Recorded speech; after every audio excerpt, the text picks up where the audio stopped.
There are nights even if you close your eyes tightly, memories still appear like blood stain on white cloth. And my name is Simon. Normal person, or at least I used to think it was. I left my hometown a long time ago, the place that buried my childhood and the death of early parents in a mysterious accident. But then, one time, just one time, when we returned to attend a family wedding, I accidentally opened the door to hell. Sound of car brakes mixed with heavy breathing. That night, in the middle of a cold, deserted, foggy road, I hit a woman. No papers. No name. No memories. Only eyes wide open, scared as if running away from something not of this world. I took her to the old house, which used to be a home, now a basement containing things no one wanted to touch. I thought it was doing the right thing but didn't know. She wasn't just a victim. And I wasn't just the one who caused the accident.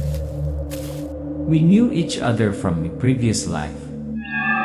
It's just I forgot and she was forced to remember. A woman without a name. Yet ancient curse. Lily, truth and I dares not accept. This isn't just a story of an accident, but how the devil returns to claim blood. I left that place a long time ago. A small town, shrouded in fog and memories that no one wants to recall. I used to think that when left there, I would bury the past with me. But no, there are things just waiting for you to come back. A child sits next to his parents, coughing. An adult's voice whispers. We never found the whole body, just the wedding ring and trail of blood leading to the woods behind the house. Simon, 30 years old, Asian American, works in graphic design in Philadelphia. Lives alone, has few friends, always wears headphones and avoids communication.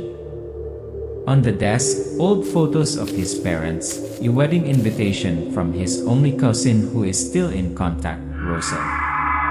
I was orphaned at the age of 0. Accident, they say.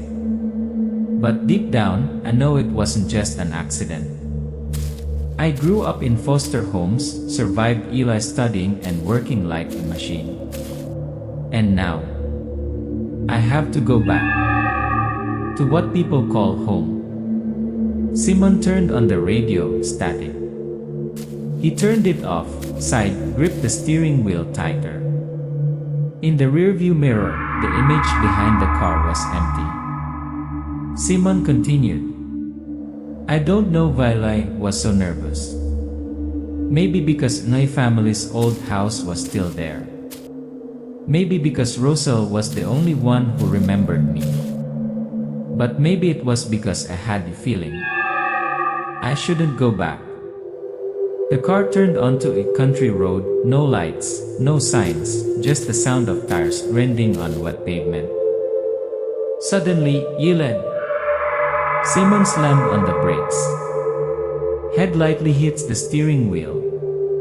In front of the car lights, a woman lying motionless, white dress covered in mud, blood dripping from her forehead. Simon's breathing is rapid, his eyes are panicked. He gets out, hands shaking, and approaches the girl. Oh and my God, can you hear me? I didn't mean to. The woman moves slightly.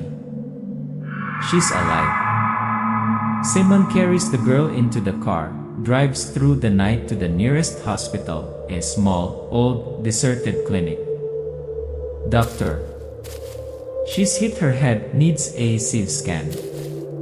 But the strange thing is she doesn't remember anything. No name, no address, no one with her. Simon, mumbling. It's like she doesn't exist. The woman wakes up. She, weakly. Who am I? Lily, am I here?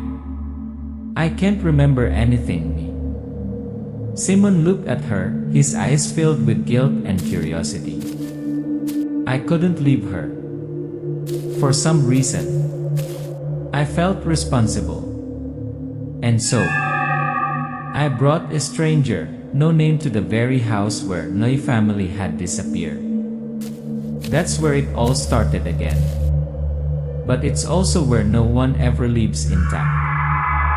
She doesn't remember her name. She doesn't have a phone. She doesn't have a wallet. No one asks. She's a drifter with no roots, no memories. And I am the only one standing there. Doctor talking privately to Simon. Doctor. She probably has a mild concussion. This type of temporary amnesia can last for weeks, even months. But the worrying thing is the look in her eyes. She seems to be afraid of something, not the accident. Something else deeper. Simon nods silently. If she has nowhere to go, I'll take her home. Simon's old house appears in the dim light, dust covering old photo frames. Jane walks in, legs shaking, eyes scanning each item as if she's seen it somewhere. Jane, hesitantly.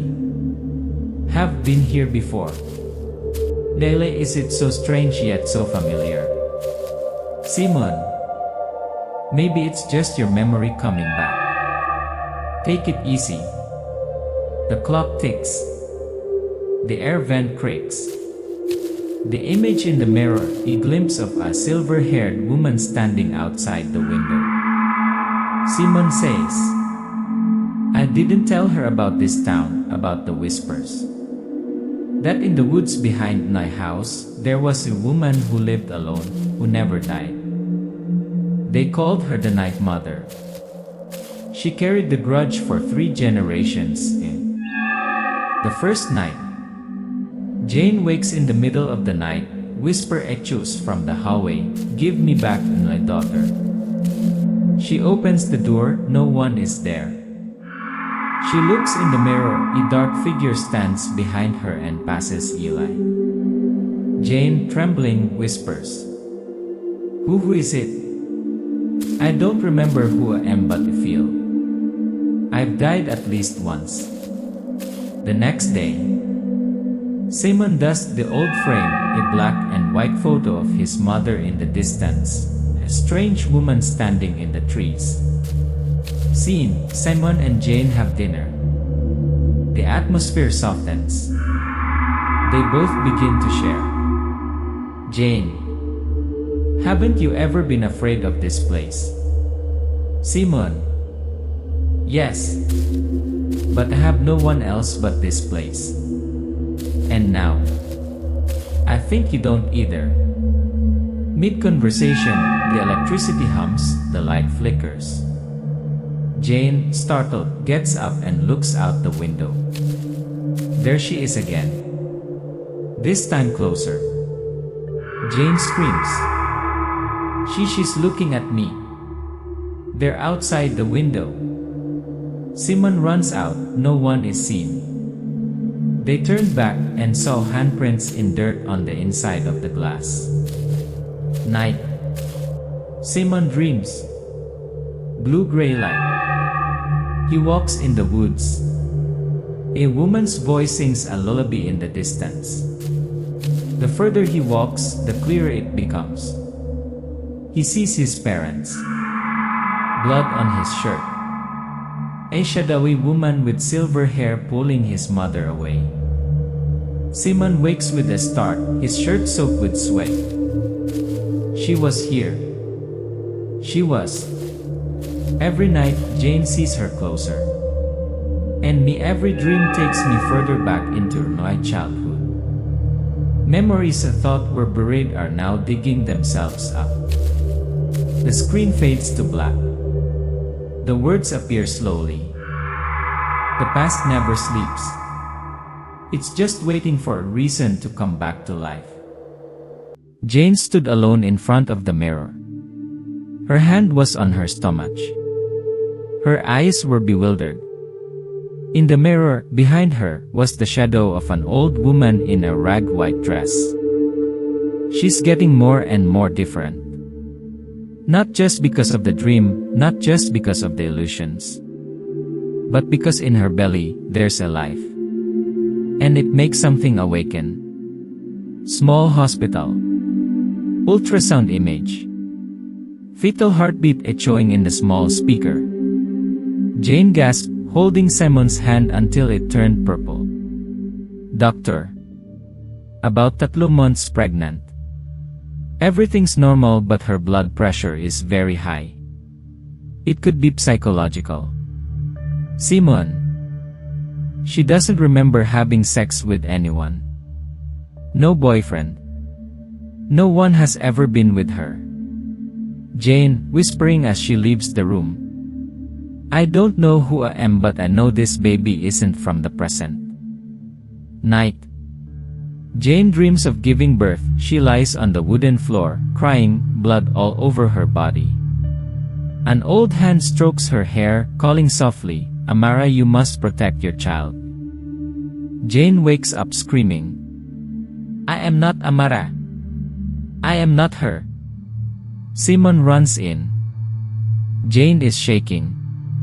Simon. Who is Amara? Jane.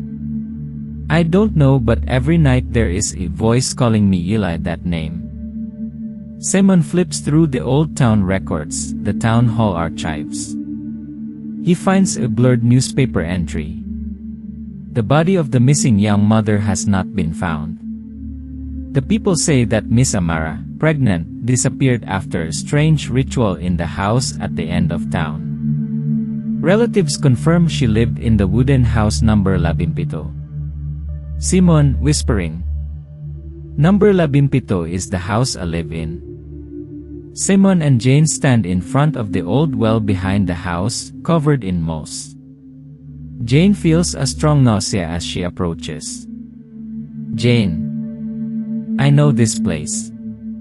I used to look down and see myself. Simon pulls the bucket rope. An old, black wooden comb stained with rusty blood floats to the surface. At the same time, a torn piece of cloth, embroidered with the letter A, rises next to it. Jane, hands shaking, breathing hard. This comb is mine. I'm sure of it, T. I used to comb my child's hair with it, and someone dragged me away. Increasing sound, screams, splashing water, ghostly lullabies. Simon in the room, newspapers and pictures all over the walls. A sketch of Jane's face, placed next to a sketch of the missing victim, Amara. They are almost identical. Simon, monologue. Could it be? Jane is Amara. Or she's a reincarnation. A kind of reincarnation. An unsettled soul pulled back to where it all began. Shot of Jane walking down the stairs. Her face is no longer the same. She stands there looking at Simon for a long time, as if wanting to say something but remains silent. Simon says, I'm starting to wonder if I'm living in the present, or reliving another life of her. And if she really is Amara, who am I in that story? The screen goes dark. Text appears. A past buried alive. A child never born. A mother never laid to rest. I thought tonight would be a rare moment to forget everything. But then she froze. As Greg walked in, Jane stood in the middle of the wedding party. Her eyes were blank. She backed away, her eyes fixed on Greg, Roselle's husband's face. The background music changed from cheerful to harsh. The old lullaby played in Jane's head again, more clearly this time. Amara, don't trust that man. Greg, politely. Hello, you must be the one Simon brought from the hospital. Jane, right? Jane whispered, almost breathless. No, not Jane. I'm Amara. Flashback, red light, ceremonial drums beat. Scene of Amara, Jane from the past, kneeling in the middle of a circle of blood, pregnant, being tied up, Greg and a group of men. Amara, screaming in the past. You promised to protect me. You swore to keep our child safe. Well, Greg in the past, cold. Because you are the evidence. And the child is the price to pay. Flashback ends, back to the present.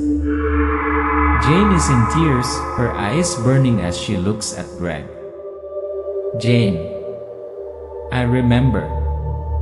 You killed me. With your own hands and those men in black. You used me as sacrifice to erase the blood debt in the occult world. Simon drags Jane away from the party. The two rush home in the pouring rain. Simon. Amara. Jane, what are you talking about? Greg is Loy cousin's husband. Jane, looking far away. He was the one I loved. But he betrayed me in exchange for power and immortality from an ancient ritual. The old woman you see is a mother. A witch manggagamot who knows about blood, spirits, and the door between the two worlds. The old woman, Amara's mother, burns incense on the hill, speaking into the wine. Show them, blood spilled, blood must be reclaimed. That night, Jane disappears from the bedroom. Simon searches the house, no sign. He runs to the backyard, only to find a half-burnt red candle, and bare footprints leading to the woods. Simon says, I knew she would never be Jane again. She was seeking justice for herself. And I had two choices, follow her or lose her forever. Greg in Roselle's house, packing up. The doorbell rings. Jane stands there, hair disheveled, eyes red, holding a comb stained with blood from the well. Jane. It's time you remembered me. Greg. Greg in a panic. No, it can't be, you're dead. I buried you. You don't exist. Jane screaming. No, Greg. It's just that the curse isn't over yet. Simon arrives. It's too late. Greg lies motionless, still calling out, Amara. The room reeks of blood, the black candles burn, and Jane is nowhere to be seen. Simon finds a note under the comb. You're no longer Jane and you're no longer Amara. You're all that's betrayed, forgotten, and buried alive. You need to go before more blood is shed for you. The night swallows everything. Final scene, the old mother looks from afar, her eyes filled with satisfaction. Simon says, I no longer know what is real. I only know she existed. And perhaps still exists, in the form of someone else, somewhere else. Every night, I still hear the knock on the door. 3 beats very softly, as if she is waiting to come back. Simon says, I always believed it was just an outsider, a narrator of a tragedy that wasn't mine. But the truth is, I was in the ritual from the beginning. And Jane, or Amara, was just a mirror reflecting what tried to forget. Jane stands in the middle of the living room, pregnant, her face streaked with tears and ash. Greg is dying in a corner, trembling and backing away. Jane screaming. Your mother used to say, blood is born from darkness, it must be washed away in light. But I don't have enough light anymore. Greg, trying to stand up. Just followed the ritual, we didn't know you were alive. Jane. No, but I remember. I remember every stab, every laugh. And in my mother's screams as she watched me being sacrificed like an animal. Amara's mother's spirit appears, standing behind Jane, her eyes wide, raising her hand in fire sign, as if to support her daughter. Simon falls to the floor, convulsing. Flashbacks come flooding back. Flashback. A blood ritual. Children kneeling around a circle of fire. A child crying. It was Simon as a child. A hand pulls him out of the circle. It's Amara's mother, whispering, "You will live. You must be the one to hold the door open and close it." Back to the present. Simon looks at Jane in shock. "Simon, I was there too. I was part of the ritual." Jane, looking at him, eyes softening. "You're the only one who survived. And the only one who can end it all." Suffocating background music. The wind howls. The house shook slightly as if being squeezed from within. Amara's mother's spirit reached out to hold Jane, her hand glowing in the darkness. Jane groaned softly, kneeling on the floor, blood starting to seep out. "Jane, and my child will no longer be cursed. I survived so he can be born free." Simon screamed, rushing to hold Jane, but it was too late. She lay still. Her last smile was peaceful. The curse vanished with the sound of the wind stopping. Many years later.